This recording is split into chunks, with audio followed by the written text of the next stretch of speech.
जी दोस्तों, वीडियो बीच बीच में कट कर रही है।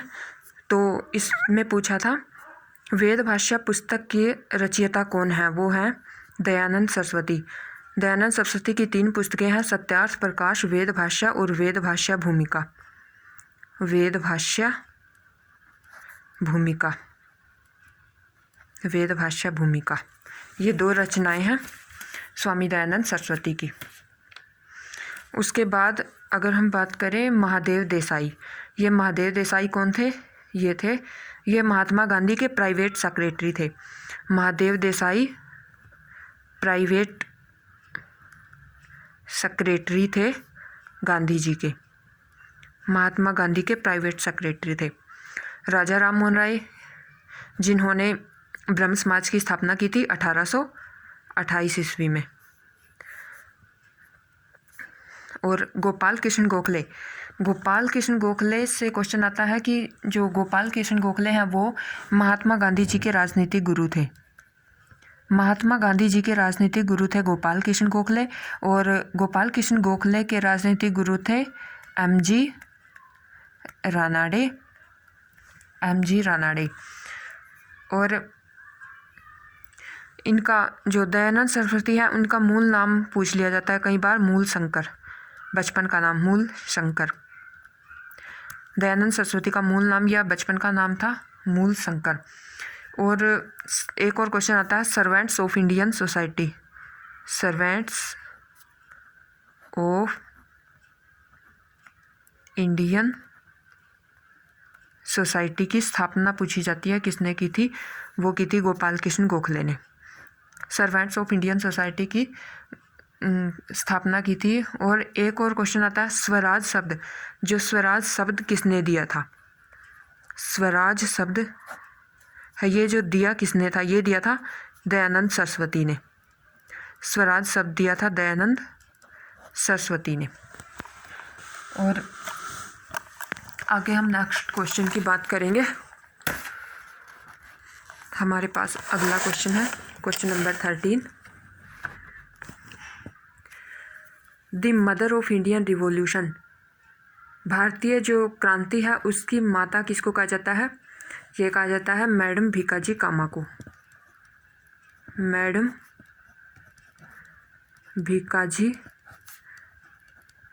कामा, मैडम भीकाजी कामा को हम इंडियन रिवॉल्यूशन की मदर कहते हैं। और जो मैडम भीकाजी कामा कौन थी? ये प्राइवेट सेक्रेटरी थी दादा भाई नौरोजी की। ये प्राइवेट सेक्रेटरी थी किसकी? दादा भाई नौरोजी की। दादा भाई नौरोजी की प्राइवेट सेक्रेटरी थी।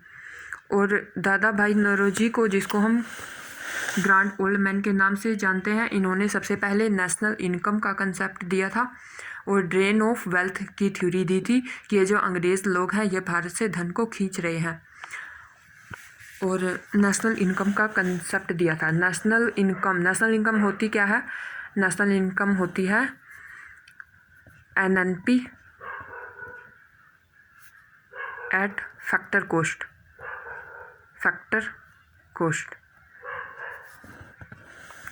Net national product factor cost. Factor cost पे मतलब जैसे हमें फैक्टर कोस्ट में आता है जैसे land, labour, capital, entrepreneur.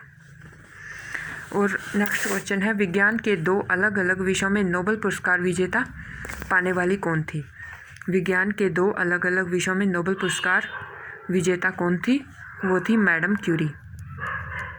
Madam Curie. वो इनके 2 फील्ड थे, फिजिक्स और केमिस्ट्री। केमिस्ट्री में इन्होंने रेडियम तत्व की खोज की थी और फिजिक्स में इन्होंने रेडियो एक्टिविटी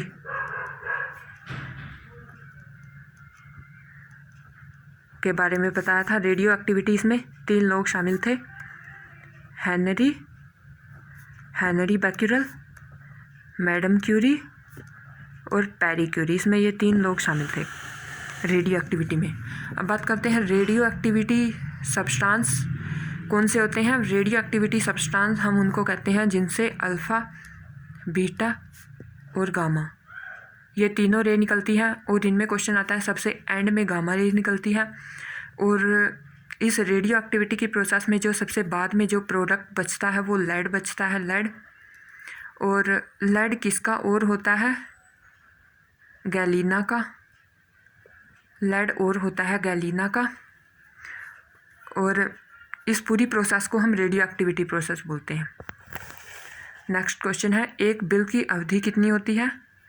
इसका आंसर हो जाएगा 6 मंथ। 6 मंथ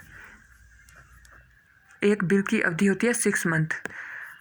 इसका अर्थ यह है कि मान लो कोई बिल लोकसभा में आता है, वो उसमें फिर वो राज्यसभा में चला जाता है, वो उसमें कुछ संशोधन करते हैं, फिर लोकसभा में आ जाता है, फिर कुछ संशोधन करते हैं, फिर राज्यसभा में चला जाता है, ऐसे ही घूमता रहता है। या कितनी बार भी ऐसे ही घूम सकता है, लेकिन केवल 6 महीने की अवधि तक। 6 महीने के बाद इसे अपने आप ही रद्द मान लिया जाता है।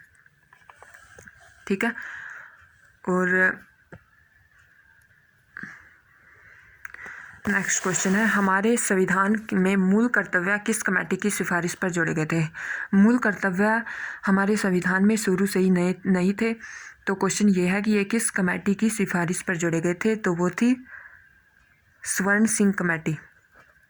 स्वर्ण सिंह कमेटी।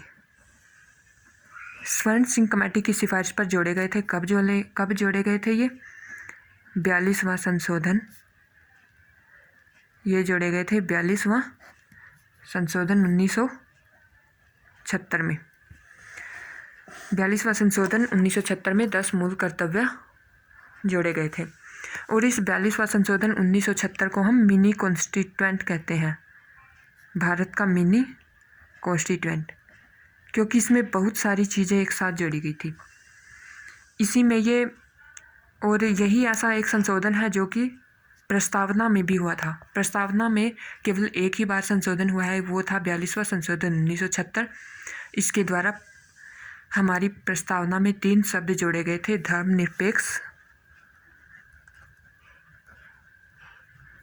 धर्मनिरपेक्ष, समाजवादी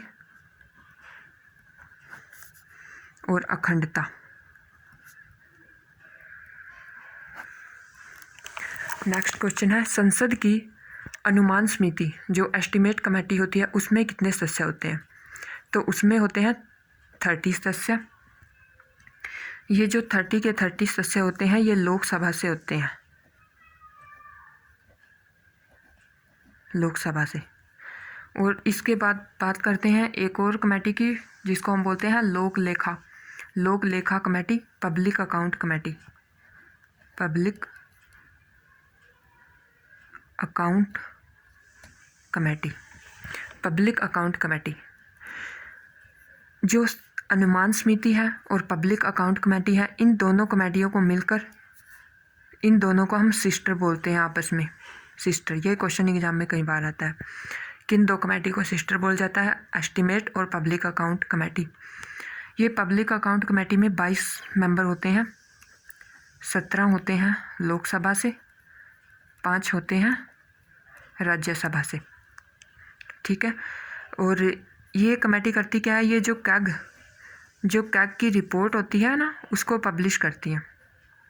घोटाले वगैरह के बारे में, फाइनेंस से रिलेटेड कैग की रिपोर्ट को पब्लिश करती है। ठीक है। अब हम नेक्स्ट वीडियो में अगला क्वेश्चन बात करेंगे।